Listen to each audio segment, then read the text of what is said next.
આપણી સાથે પરસોત્તમભાઈ સોલંકીના દીકરા દિવેશભાઈ સોલંકી છે. સીધી જ વાત તેમની સાથે કરીશું.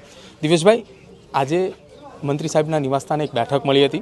આ બેઠકની અંદર તમામ સમાજના આગેવાનો અને નેતાઓ, ચૂંટાયેલા પ્રતિનિધિઓ, એ કોઈ પણ રાજકીય પક્ષના હોય, તમામ એ માત્ર ને માત્ર સમાજની દીકરાને ન્યાય અપાવવા માટે આગળ આવ્યા છે. શું કઈ બેઠકની અંદર ચર્ચા થઈ અને મુખ્યમંત્રી સાહેબ સાથે વાતચીતની અંદર શું કઈ વાત થઈ?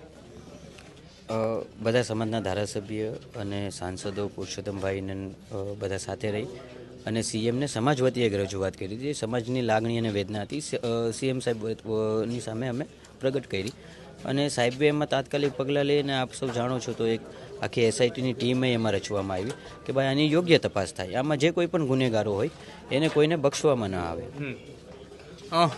વારંવાર એક આરોપ લગાવવામાં આવી રહ્યો છે કે આ ઘટનાની અંદર નવનીતભાઈ બાદલિયા પણ કે હીરાભાઈ સોલંકી મુલાકાત કરવા ગયા હતા, તેમને પણ વાતચીત કરી. કુંવરજીભાઈ બાવળિયા મુલાકાત કરવા ગયા હતા, તેમને પણ વાતચીત કરવામાં આવી. વારંવાર આરોપીઓ જે છે તે નામ જોગ લેવામાં આવ્યા છે કે આટલા લોકોએ મારવામાં હતા, એમાં 3-4 લોકોના નામ પણ આપ્યા. પોલીસની શંકા લાગી રહી છે આપને તપાસની અંદર, કેમ કે પોલીસે અજાણ્યા ઈસમો વિરુદ્ધ ફરિયાદ દાખલ કરી છે.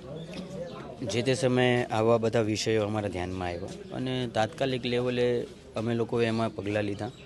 પુરુષોત્તમભાઈ સોલંકીએ એ વખતે આઉટ ઓફ સ્ટેટ હતા, પણ હીરાભાઈ ગયા એટલે વાતે કરી અને જે કાંઈ પણ એમાં વિધિવત રીતે જે કાંઈ પણ પગલાં લેવાના હતા એ લીધા અને એક જ ઉપદેશ સાથે આ સોલંકી પરિવાર અને સમગ્ર આ સમાજના જે ધારાસભ્ય, સાંસદો, અમારા સમાજના જે પ્રમુખ હોય છે, જે અલગ અલગ જિલ્લા અને તાલુકાઓમાંથી આવ્યા છે, ખાલી એક જ ઉદ્દેશ છે કે જો કોઈને અમારા સમાજના દીકરાને આવી રીતે મારી અને પોતે જો વિડીયો બનાવી અને વાયરલ કરે તો એવું કોઈને ભયમાં લાવવાનું કોઈ કામ કરતું હોય તો એ કોરી સમાજ કોઈ દી ચલાવી લેવાનો નથી અને અમે જ્યાં સુધી જીવતા હશું ત્યાં સુધી તો કોઈ દિવસ આવું કંઈ ચાલવાય નહીં દઈશું. એટલે એક જ વાત હતી, 2 દિવસ પહેલાં હીરાભાઈ સોલંકી પણ ન્યૂઝરૂમ સાથે વાતચીત કરતા હતા, ત્યારે પણ અમે વાતચીત કરી હતી કે અસામાજિક તત્વોનો કોઈ સમાજ નથી હોતો, કોઈ સમાજ નથી હોતો. માત્ર ને માત્ર એ જો કોઈ નાના વ્યક્તિને હેરાન પરેશાન કરતા હોય તો હીરાભાઈ સોલંકીએ 2 દિવસ પહેલાં જ કહ્યું હતું કે સોલંકી પરિવાર અને હીરા સોલંકી જ્યાં સુધી છે ત્યાં સુધી આ પ્રકારની કોઈ ઘટના નહીં ચાલે.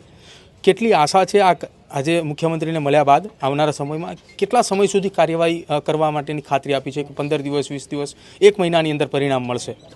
હું ખાલી ટૂંક જ સમયમાં આટલું કહીશ કે જે મળીને આવ્યા અને એની 2 જ કલાકમાં જો એસઆઈટીની ટીમ રચના કરી દે તો સરકાર આ બધા વિષયોમાં ખૂબ સંવેદનશીલ છે અને સરકાર અમને યોગ્ય ન્યાય આપશે એવો પૂરેપૂરી વિશ્વાસ અને ખાતરી છે. એમાં કંઈ કહેવામાં કે એમાં કંઈ શંકા જ નથી. બિલકુલ. આભાર દિવેશભાઈ વાતચીત કરવા બદલ.